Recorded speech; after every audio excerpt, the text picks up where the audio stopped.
ஹல்லேலூயா. அன்பின் பரலோக தகப்பனே, அருமையான நேரங்களுக்கு நன்றி செலுத்துகிறோம். எடுத்தவர்கள் வாசிக்கலாம்.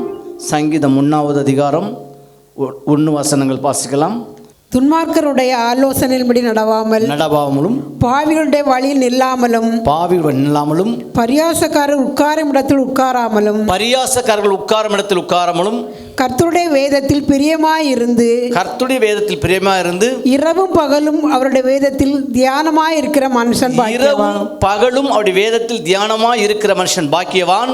அவன் நீர்க்கால்களின் ஓரமாய் நடப்பட்டு தன் காலத்தில் தன்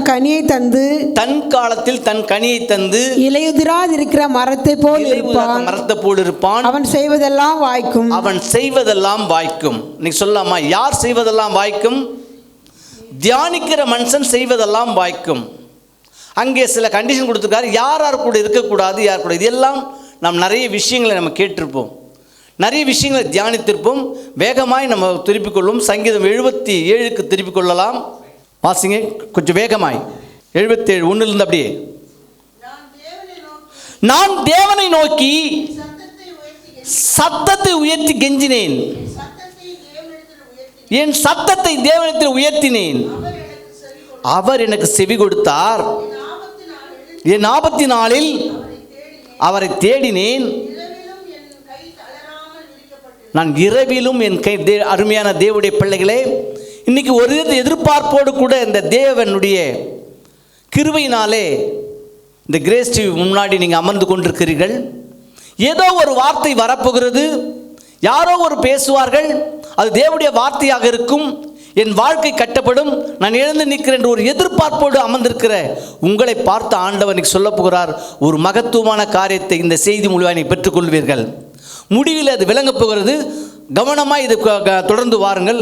என் ஆபத்து நாளிலே நான் அவரை தேடினேன், இரவிலும் என் கை தளராமல் விரிக்கப்பட்டிருந்தது.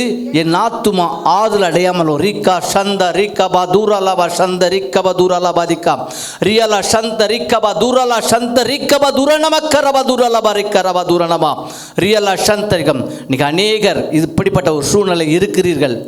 ஆவியானவர் ஜபிக்கும் சொன்னார், இப்படி தான் இருக்கிறாங்க. தளர்ந்து போயிருக்கிறார்கள், சோர்ந்து போயிருக்கிறீர்கள், உலர்ந்து போயிருக்கிறீர்கள். யார் எனக்கு வழி? என்ன ஜபிக்கிறேனே, ஆலயத்துக்கு போகிறேனே, வழியில் சோர்ந்து போகிறேனே, எனக்கு மேலும் மேலும் இப்படி இருக்கிறேன்னு சொல்லுகிறேன். ஆண்டவர் சொன்னார், இப்படி இருக்கிறீர்கள். அதுக்கு அடுத்ததாக நான் தேவனை நினைத்து போகிறேன், நான் ஜபிக்கிறேன், ஆண்டவரை நினைத்து கொண்டிருக்கிறேன், அலறி கொண்டிருக்கிறேன். நான் தியானிக்கிறேன். இந்த இடத்துல அன்லைன் பண்ணிக்க. நான் தியானிக்கிறேன், வேதத்தை வாசிக்கிறேன், படிக்கிறேன், 3 மணி நேரம் படிக்கிறேன், 10 அதிகாரம் படிக்கிறேன், இப்படி எல்லாம் செய்து கொண்டிருக்கிறேனே. தியானிக்கையில் எப்பொழுது தோய்ந்து போனது? எப்போது தோய்ந்து போனது? தியானிக்கும் போதே தோய்ந்து போயிருக்கு. அப்படின்னா ஒரு கேள்வி வச்சுங்க, நான் பதில் வரப்போறேன். எதை தியானித்தீர்கள்? ஏன் தோய்ந்து போனது? அங்கே சங்கீதம் சொல்லப்படுகிறது, அவன் தியானிக்கையிலே அனல் மூண்டது. வார்த்தையை தியானிக்கிற போது அனல் மூண்டது, சத்தியத்தை அறிகிற போது விடுதலையானது. ஆனால் இங்கே சொல்லப்பட்டிருக்கிறார் சங்கீதம் 77, நான் தியானிக்கையிலே நான் தோய்ந்து போனேன். உண்மைதானே? அப்புறம் படிங்க அம்மா. நான் தூங்காதபடி என் கண் இமைகள். சில நேரத்தில் தூக்கம் வரல. அருமையா தேவனுடைய பிள்ளைகளே, இன்னைக்கு பல லட்சம் பேர் இந்த கிரேஸுடைய தொழில் பார்த்து கொண்டிருக்கிறீர்கள். இன்னைக்கு கூட தூக்கம் வரல. அம்மா சொன்னாங்க ஜெபிக்கும் போது, தூக்கம் மிக பெரியது. அநேக தூக்கம் வரல, இரவில் தூக்கம் வரல. கடன் பிரச்சனை, வியாதி, எதிர்காலத்து குறித்து பிரச்சனை, பிள்ளைகளை குறித்து பிரச்சனை, மகனை குறித்து பிரச்சனை, மகளை குறித்து பிரச்சனை. ஏன் எனக்கு இப்படி நடக்கிறது, ஏன் என் குடும்பத்தில் நடக்கிறது என்பதை நீங்கள் தியானிக்கிறேன். அப்போ எதையோ ஒன்று தியானித்து கொண்டிருக்கிறோம். அங்கே சொன்னீங்க, தியானிக்கையிலே எனக்கு தூக்கம் வரவில்லை. சில நேரத்தில் என்னால் பேசக்கூட முடியல.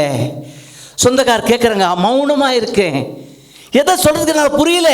என் வாழ்க்கை இப்படி இருக்கு, என் கணவன் இப்படி இருக்காரு, எனக்கான நெருக்கங்கள் இப்படி இருக்கிறது, நான் பேச முடியாமல் நான் சஞ்சலித்து கொண்டிருக்கிறேன். படிங்களா? அப்புறம்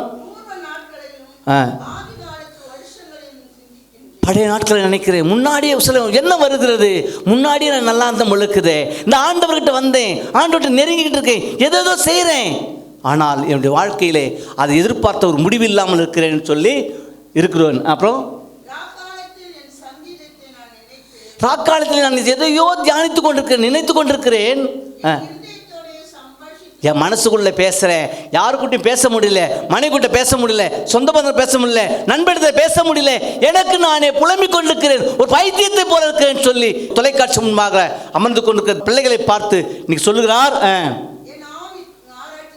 எனக்குள்ளே நான் ஆராய்ச்சி, ஏன் எனக்கு இந்த நிலை, ஏன் வாழ்க்கையில் மட்டும் இப்படி நடக்கிறது, ஏன் எனக்கு இப்படி ஒரு போராட்டங்கள், ஏன் எனக்குள்ளே ஒரு அவமானம், ஏன் எனக்குள்ள நிந்தனை, என்ன ஏன் 10 பேருக்கு முன்பாக நிறுத்துகிறார்களே, என்ன அவமானப்படுத்துறாங்க, நிந்த பண்றாங்க. நமக்குள்ள நான் ஆண்டவர் பிள்ளை இல்லவா, நான் உன்னை நம்புகிறேன் ஆண்டவர் என்று சொல்லி ஒருவேளை ஊழியர்கள் செய்கிற பிள்ளைகள் கூட நீங்கள் இருக்கலாம், ஆனால் விசுவாச பிள்ளைகள் இருக்கலாம், விசுவாசம் அல்லாத தேவ பிள்ளைகள் இருக்கலாம். உங்கள் மனதுக்குள்ள இப்படி ஒரு எண்ணங்கள் ஓடிக்கொண்டிருக்கிறது. ஒருவேளை நான் ஆண்டவர் பார்த்து ஒருவேளை ஆண்டவர் கைவிட்டாரோ, இவ்வளவுதான் ஆண்டவர் என்று நினைக்கிறேன், எனக்கு அவர் உதவி செய்யறேன்னு சொன்னாரே, அவர் செய்யவில்லையோ என்று நினைக்கிறேன். கிருபையெல்லாம் சொன்னாங்களே, கூப்பிட்டு ஆண்டோட வந்து சொன்னாங்களே, அது இல்லாமல் போயிட்டோ என்று நினைக்கிறேன். அந்த வார்த்தையெல்லாம் சொல்லியிருக்கிறது என் மேல் பழிக்கும் சொல்றது, வாரம் வாரம் வார்த்தைகள், மாசத்துல ஒரு வாக்குத்தத்தம் எடுக்கிறேனே, இதெல்லாம் படிக்கிறேன், இதெல்லாம் இல்லாமல் போயிட்டோ, ஒய்ந்து போயிட்டோ. தேவன் இரக்கம் செய்ய மறந்தாரோ, ஒருவேளை என் மேல அவருக்கு கோபமா, நான் தப்பு பண்ணிட்டேன் ஆண்டவரே, என்னுடைய வாழ்க்கையில் என்னை ஆசீர்வதிக்க முடியாதபடி, எனக்கு விடுதலை கொடுக்க முடியாதபடிக்கு, என்னுடைய பிரச்சனைகள் மாற்ற முடியாதபடிக்கு என் மீது நீ கோபமா இருக்கிறீரோ, என் மீது இரக்கம் இல்லாமல் நீ மறைத்துக் கொண்டிருக்கிறீரோ. கொஞ்சம் அப்படியே நிறுத்துவோமா? இங்கே தான் ஒரு டேனிங் கிடைக்கிறது. அப்பொழுதுதான் சொல்லுங்க, அப்பொழுதுதான் இது என் பலவீனம். சொல்லுங்க, இது என் பலவீனம். தேவனுடைய பிள்ளைகளே பார்த்து கொண்டிருக்கிறீர்களே, இன்று ஆண்டவர் அற்புதம் செய்ய போகிறார். இன்றே சொல்லுது, நாளை அல்ல. ஒரு வித்தியாசமான ஒரு தொடுதல் உங்களுக்கு வரப்போகிறது. சவுலை சந்தித்த தேவன், மோசேக்கு தரிசனம் கொடுத்த தேவன், நேற்றல்ல, நாளை இல்லை, இன்று. எந்த ஒரு தேவனுடைய பிள்ளைகளையும் கர்த்தரை சந்திக்கிற போதுதான், அவரை சந்திக்கிற நேரம் வந்து விட்டால் அற்புதம் சொல்றார், என்று என் பலவீனம். எது என் பலவீனம்? இவ்வளவு நேரம் இந்த 10 வசனங்களிலே பேசிக் கொண்டிருந்தோமே, அது என் பலவீனம். இன்னைக்கு அநேக பிள்ளைகள், நான் சொல்றேன் தேவனுடைய பிள்ளைகளே, நீங்க எதை நீங்க தியானித்துக் கொண்டிருக்கிறீர்கள், உன்னுடைய பிரச்சனை, உன்னுடைய குறைவு, உன்னுடைய வியாதி, உனக்கு ஏற்பட்ட போராட்டங்கள், பிள்ளைகளை பற்றி தேவையற்ற காரியங்களை நீங்கள் தியானிப்பதினாலே நீங்கள் தேவனுக்கு உங்களை சொந்த போகிற ஜெபித்தால் கூட பதில் வரமாட்டேங்கிறது, நம்பிக்கை வரமாட்டேங்குது. தேவ வார்த்தை உங்களுக்கு, அந்த ஆண்டுடைய வார்த்தை உனக்குள்ளே போய் அது கிரியேட் செய்து அது அற்புதங்களை கொண்டு வர தடை செய்கிறது. அவர் சொல்றாரு, இப்போ வர டேன் பண்றாரு, இப்போ ஒரே யூ டேன் தான் சொல்றாரு, இது என் பலவீனம். எத்தனை பேர் நீங்க யோசனை பண்ணி பாருங்க, தியானிச்சு பாருங்க. நீங்கள் எதை தியானித்துக் கொண்டிருந்தீர்கள்? சொந்த பிரச்சனை, பிள்ளைங்க பிரச்சனை, கடை பிரச்சனை, வியாதி பிரச்சனை, தேவைகள், சூழ்நிலைகள், அண்ணன் பிரச்சனை, யாரோ உன்னை குற்றப்படுத்துகிறது, அலுவலகத்தில் உன்னை ஏற்படுகிற அழுத்தங்கள், நீ வீட்டுக்கு வந்த மற்ற இடங்களிலே, சமூகத்திலே, ஏதோ ஒரு அந்த இடத்திலே உன்னை அழுத்தப்படுகிறாரே, நீ அதை தியானித்துக் கொண்டிருக்கிற தேவனுடைய பிள்ளையே. ஆனால் இப்போ சொல்கிறாரு, இது என் பலவீனம். இதை நான் இன்னைக்கு எத்தனை பேர் நம்ம ஆண்டவர் தான் போகிறோம், ஜெபிக்கிறோம், நான் பலவீனத்தை தியானிக்கிறோம், அதனாலே அற்புதங்கள் தடைபடுகிறது, அதிசயமான ஒரு அற்புதமான செயல்பாட்டை தடைபடுத்தி கொண்டிருக்கிறோம். படிங்க, அப்புறம் வந்துங்க. ஆனாலும் உன்னதமானவருடைய வலதுகரத்தில் உள்ள, ஆனாலும் உன்னதமானவருடைய வலதுகரத்தில் உள்ள, படினா சண்டை படினா, வருஷங்களை நினைவு கூறுகிறேன். இப்போ எங்க வந்து தெரியுமா, அதை தூக்கி அப்படியே போட்டுட்டோம். இப்போ யாருக்கிட்ட போறோம் தெரியுமா? பண்ணமோ இன்னைக்கு அநேகத்தை பிசாசு நம்முடைய அற்புதங்களை மறைக்கிறான், ஆண்டவர் செய்த அதிசயங்களை மறைக்கிறான், மாயத்தை காட்டுறான், இருக்கிறத காட்டுறான். ஒண்ணு தெரிஞ்சுக்கோ, பிசாசு இருப்பது தெரியும், என் தேவனுக்கு இல்லாதது தெரியும். சர்வ வல்லமையுள்ள தேவன் அவர், அண்டத்தை படைத்தவர். உன்னை என்னை வச்சுதான் பெரிய காரியம் செய்ய போறார். தேவனுடைய பிள்ளை உங்களை வச்சுதான் அவர் சொல்ற. சொல்லுங்க, படிங்க. கர்த்தருடைய செயல்களை நினைவு கூறுவேன். என்ன செயல்? நிறைய இருக்கு, நிறைய பேசலாம். டைம் கொஞ்சம் தான் கொடுத்துக்கிறார், இதுக்குள்ள முடிச்சுறேன். அவர் அண்ட சராசரப்படுத்த சர்வ வல்லமுள்ள தேவன், அவருக்கு நிகர் யாருமே கிடையாது, அவரால் முடியாது, எதுவுமே முடியாது.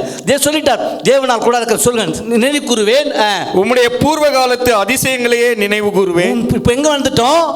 பலவீனத்தை தியானித்து தூக்கி அப்புறம் போட்டுட்டு இப்போ நான் சொல்ல போறேன், இப்போ நான் தியானிக்க போறேன். என் தேவன் காற்றையும் கடலையும் அதட்டிய தேவன், அமர்த்திய தேவன். ஒருவேளை நம்ம வாழ்க்கையில காற்று போன்று கடல் போன்று வச்சிருக்கலாம். நீ சொல்லு, என் பிரச்சனை எதுன்னு உங்கள்கிட்ட சொல்ல போறது இல்லை, என் பிரச்சனை என் சூழ்நிலை எதுன்னு உங்கள்கிட்ட சொல்ல போறது இல்லை, என் தேவை எதுன்னு உங்கள்கிட்ட சொல்ல போறது இல்லை, என் தேவன் யார் என்று சொல்ற.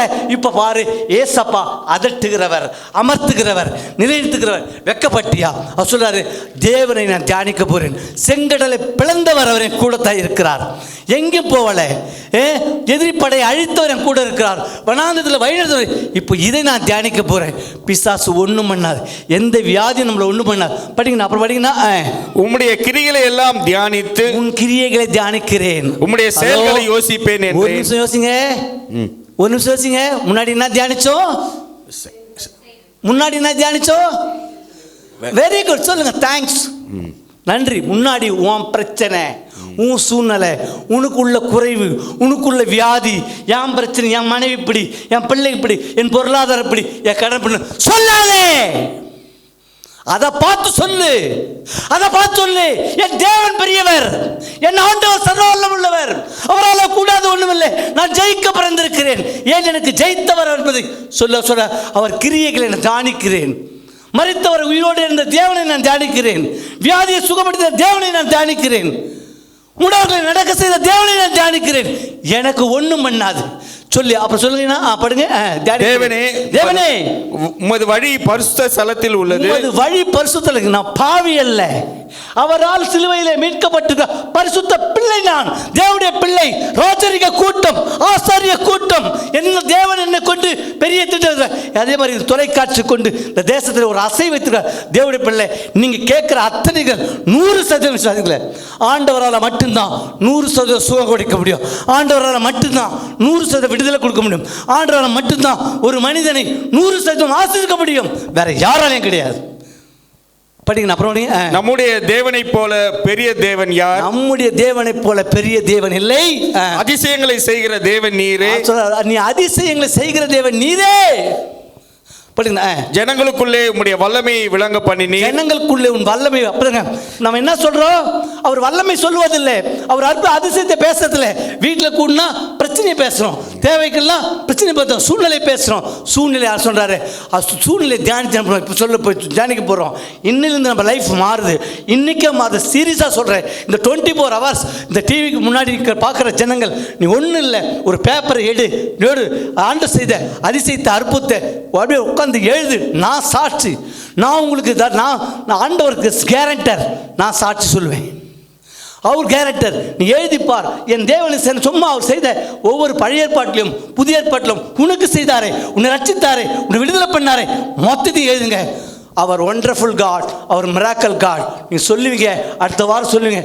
இந்த செய்திக்கு, இந்த வார்த்தையை கேட்டேன், நான் அவரை தியானித்தேன், அவருடைய வல்லமையை தியானித்தேன், அவர் வார்த்தையை தியானித்து, அவர் அற்புதத்தை தியானித்தேன். நான் என் வாழ்க்கையில் விடுதலை வந்துருச்சுங்க. சேலஞ்சுங்க. நான் சாட்சி சொல்ல முடியும், நிறைய சொல்ல முடியும், டைம் இல்லை. ஏகப்பட்ட சாட்சி சொல்ல முடியும், அற்புதங்கள் 1000 சொல்ல முடியும். நேற்று வரை சாட்சி, நேற்று வரை லட்சங்கள் பணம் தேவையில்லைப்பா, லட்சங்கள் சாட்சி. ஏதோ நான் சொல்லுவேன் அடிக்கணுமா, ஏதோ ரியல் கிடையாதுங்க, ரியலுங்க. எங்கேயோ நடந்த சம்பவத்தை நான் பேசுவதற்கு வரல. என் தேவன் சொன்ன அற்புத அடையாளங்கள் மத்தியில் பிரகடனப்படுத்த வந்திருக்கிறேன். என் தேவன் படிச்சுங்கன்னா, யாக்கோபு யோசேப்பு என்பவர்களின் புத்திரராகிய உம்முடைய ஜனங்களை உமது புயத்தினால் மீட்டு கொண்டீர். புயத்தினால் மீட்டு கொண்டீர். ஜலங்கள் உம்மை கண்டது, ஜலங்கள் உம்மை கண்டது. தேவனே, ஜலங்கள் உம்மை கண்டு தத்தளித்தது. தத்தளித்து பாருங்களேன், கொஞ்சம் தியானிச்சு பாருங்க. தத்தளிப்பு இருக்குங்களா? போராட்டத்தில் இருக்கீங்களா? நீங்கள் நினைக்கிறேங்க அன்னைக்கு ஏதோ ஒரு நடந்த ஒரு கதை, அப்படி இல்லைங்க. இன்னைக்கு நம்ம வாழ்க்கையில் அவர் கிரியை செய்கிறார். ஆவியானவர் கிரியை செய்து கொண்டிருக்கிறார். தேவ வார்த்தை செயல்பட்டு கொண்டிருக்கிறது. கர்த்தர் நமக்குள்ளே அந்த வார்த்தையை கொடுத்து, வல்லமையை கொடுத்து, செயல்பாடுகளை நடத்தி கொண்டிருக்கிறார். பிசாசு சொல்கிறான், எங்கே நீ இப்படி இருக்கியே, உன் சூழ்நிலை அதை பார்க்காத. நீ எப்போ நீ சத்துருக்கு இடம் கொடுக்குறீரோ, அதான் சொன்னான் அந்த ஃபஸ்ட்டு படிச்சல சங்கீதத்தில், துன்மார்க்குட ஆலோசனைகள். அவன் என்ன பேசுவான்? துன்மார்க்கு என்ன பேசுவான்? என்ன தியானிப்பான்? மைனஸ் பேசுவான். உலகத்தை என்ன பேசுவான்? பலவீனத்தை பற்றி பேசுவான், குறையை பற்றி பேசுவான், குற்றம் பற்றி பேசுவான், நம்மளை சுட்டி காட்டுவான், நம்மளை இல்லைன்னு சொல்லுவான், நம்மளை மைனஸை பேசுவான். நம்ம ஆண்டவர் சொல்ல மாட்டோம். அதான் சொன்னார், தியானிக்கும் போது கூட தெய்வ வார்த்தை என்ன சொல்கிறது, ஆண்டவர் என்ன செய்திருக்கிறார் தியானிச்சு பாருங்கள். அது துன்மார்க்கர் இருக்கிற நிற்காத. ஏன் நம்ம தோய்ந்து போகிற சனத்தில் துன்மார்க்கர் உலகத்தையும் ஆலோசனை, பைபிளையும் ஜெபம் பண்ணோம், உலக ஆலோசனை போய் கேட்போம், சத்தில் பலவீனம் நடுவோம், சூழ்நிலை பேசுவோம். ஆனால் ஆண்டவர் சொல்லிட்டாரு, என்னை தியானி வார்த்தை படிச்சிருக்கேன்னா, மேகங்கள் ஜனங்களை பொழிந்து ஆகாய மண்டலங்கள் முழக்கமிட்டது, உம்முடைய அம்புகளும் தெரிப்புண்டு பறந்தது. சொல்லணும், பிரச்சனையை பார்த்து சொல்லணும். ஏ பிரச்சனையே, ஏ போராட்டமே, ஏ வியாதியே, என் தேவன் யாருன்னு சொல்கிறேன். இன்னைக்கு நான் ஜெயிக்க சாதித்துற அருமையான தேவனுடைய பிள்ளைகளை, கர்த்தர் உன்னை தோற்பிக்க அவனை அழைக்கலை. உன் அழைப்பு தோல்வி இல்லை. உனக்கு தெரியுமா, உனக்கு வர ஒரு போராட்டம், உனக்கு வர ஒரு பிரச்சனை உடைய அழைப்புனால வந்தது, தேவ திட்டத்தினால வந்தது. நான் சொல்கிறேன், இன்னைக்கு போய் வீட்டில் தியானம் பண்ணுறேங்க. உனக்கு ஒரு மகத்துவமான திட்டத்தை வச்சுக்கிறார் அவர், உன்னதமான திட்டத்தை வச்சுக்கிறார். அவரோடு நீ நடக்கிறது, அவரோடு நீ பேசுறது பிசாசுக்கு பிடிக்காது, உலகத்துக்கு பிடிக்காது. அதனால வர போராட்டம் தாண்டி வெளியே வந்துரு. பிரச்சனை உபத்திரங்கள் மேன்மை கிடையாது. சிலுவை வரும், உபத்திரம் உண்டு, ஜெயிப்போம் என்று சொல்லியிருக்கிறார். அதான் பாருங்க. அப்போ அப்படிலாம் வரும்போதெல்லாம் ஆண்டவர் செய்த அற்புதத்தை தியானிங்க, பழைய ஏற்பாட்டோட அற்புதங்களை தியானிங்க, புதிய ஏசப்பா செய்த வல்லமையை தியானிங்க. சொல்லுங்க, அவர் வல்லமை உள்ளவர், அவர் டுனாமிஸ் பவர் உள்ளவர், அவர் வல்லமைக்கு நிகர் எந்த வல்லமையும் கிடையாது. சொல்லுங்க, நினைக்கிறேன் டாக்டர் சொன்னான் நம்புறேன், 4 நாள் மாத்திரம் போய் நடந்துக்கிறான். ஆனால் ஆண்டர் வார்த்தையை உட்கொள்ள மாட்டேங்கிறேன். வார்த்தை கன்ஃபார்ம். அதாவது வார்த்தையில் மிராக்கள் இருக்குது. வார்த்தை உனக்கு எல்லாத்தையும் கொண்டு வந்துடும், வல்லம் உனக்கு எல்லாத்தையும் கொண்டு வரும். இதை தவிர இந்த உலகத்தில் வேறு எதுவுமே இல்லைங்க. எத்தனை மெடிக்கல் எவ்வளோ ஆராய்ச்சணும், ஒரு நாள் தேவனத்தில் வந்திக்க முடியும். படிச்சுங்கன்னா, உம்முடைய குமரலின் சத்தம், உம்முடைய குமரலின் சத்தம் சொல் காற்றில் முழங்கினது, இடி முழக்கம் பெறுந்தார். ஆண்டவருடைய வல்லமையான வார்த்தைகள் நீ பேசுங்க. நீ சொல்லி திங்க் பண்ணி பாருங்களேன், ஒரு 10 வார்த்தை எடுத்து பேசுங்களேன். சும்மா பேச, எதாவது பிரச்சனை இருக்கட்டும், சேலஞ்சு பண்ணுறேன் நான், பேசிவார். அடுத்த நிமிஷம் அலறல் வரும். அப்படியே உனக்குள்ளே ஒரு சரீரத்தில் ஒரு பெரிய ஒரு மாற்றத்தை பார்ப்பேன், ஆவியான கிரீசத்தை பார்க்க, வார்த்தையுடைய வல்லமையை பார்ப்பேன், பெரிய செயல்பட பார்ப்பேன். உனக்குள்ள அது அப்படியே உன்னுடைய உலர்ந்த எலும்புகள் உயிரிழந்து நிற்கிறது நீ காண முடியும். ஏன்னா நம்ம என்ன பண்ணல, பிசாசு பேசவில்லை. நம்முடைய ஜபம்லாம் எப்படி இருக்குன்னா அப்படியே போயிட்டு இருக்கு. உயிரிழம் உலர்ந்த எலும்புகள் உயிரிழந்து சொல்லியிருக்கார். எசேக்கியேல் போடா போடா போடா சுடுகாடு பேசுறான்றான். ஆண்டவரே சுடுகாடு எலும்பு பேசு. தேவப்பிள்ளை நீ பேசினா, தேவ வார்த்தை பேசினா, தேவ வார்த்தையை தியானிச்சினா உன் வாழ்க்கையில் வல்லமை வந்துடும், உயிர் எழும்பிடும். எதுனா இருக்கட்டும், மறிக்கிற கண்டிஷனில் என்ன இருக்கட்டும், முடியாது, உன்னால் முடியாது, மாமிசம் சொல்லும், உன்னால் முடியாது, உலகம் சொல்லும். ஆண்டு சொல்ல, நான் உன் கூட இருக்கேம்மா, நான் நடத்தின சொல்லுவேன், முடித்து வர. அப்புறம் சொல்லுங்க, மின்னல்கள் பூச்சக்கரத்தை பிரகாசிப்பித்தது. மின்னல் பூச்சை பாருங்க, சொல்லுங்க. அப்படி வல்லமை அவர் என்னெல்லாம் பண்ண முடியும் சொல்ற. பூச்சை பிரகாசித்தது, பூமி குலுங்கி அதிர்ந்தது. பூமி குலுங்கி அதிர்றேன் சொன்ன அதை சொல்லுங்க. அப்போ சில காலம் சொல்லுங்க, உமது வைக்கிற போது வல்லமை அதிரக்கூடியதாக இருக்கிறது. கர்த்தர் அந்த வல்லமை தான் உனக்கு வச்சிருக்காரு. அப்புறம் உமது வழி கடலிலும், உமது வழி கடலிலும், உமது பாதைகள் திரண்ட தண்ணீர்களிலும். தண்ணீர் பாருங்க எங்க இருக்கு பாருங்க. ஆனால் கடலை பார்க்காத, கடலுக்குள்ள வழி இருக்கு சொல்லு. கடலுக்குள்ள தான் வழி இருக்கு. பிரச்சனையை பார்க்காத, அதை மாற்றுகிறவர் அங்கே தான் இருக்கார். உன் தேவன் எங்கேயும் விட்டு போகலை. ஜெபிக்கிறேன். அன்பின் தேவனே, அருமையான நேரங்களுக்கு நன்றி செலுத்துகிறோம். கொடுத்த கர்த்தாவே, இந்த வார்த்தையை கட்ட ஒவ்வொரு பிள்ளைகளும் வல்லமை புறப்பட்டு வருவதாக நான் அவர் உன்னதமான தியானிக்கிறேன். ஆண்டவரே, அவர் சர்வ வல்லமுள்ள தேவன். அவர் நேற்றும் இன்றும் மாறாத, இந்த நிமிஷம் மாறாதப்பா. அவர் சடுதிலே சந்திக்கிற தேவன். ஆண்டவரே, இந்த நாளுடைய வார்த்தை ஒவ்வொரு பிள்ளைக்கு ஒரு வார்த்தை. ஆண்டவரே, அவர் என்ன எதிர்பார்த்து இருக்கிறார்களோ, எந்த சோர்வில் இருக்கிறார்களோ, எந்த சூழ்நிலை இருக்கிறார்களோ எனக்கு தெரியாது சாமி. ஆனால் ஒரே ஒரு வார்த்தையினால் அவர் இன்னைக்கு அவருடைய ஆவில உயிர் பெற முடியும், ஒரு ஜீவன் பெற முடியும், ஒரு வல்லமை பெற முடியும் என்று நான் விசுவாசிக்கிறேன், நம்புகிறேன், ஆசீர்வதிக்கிறோம். இயேசு கிறிஸ்து நாமத்தில் ஜெபிக்கிறோம் நல்ல பிதாவே.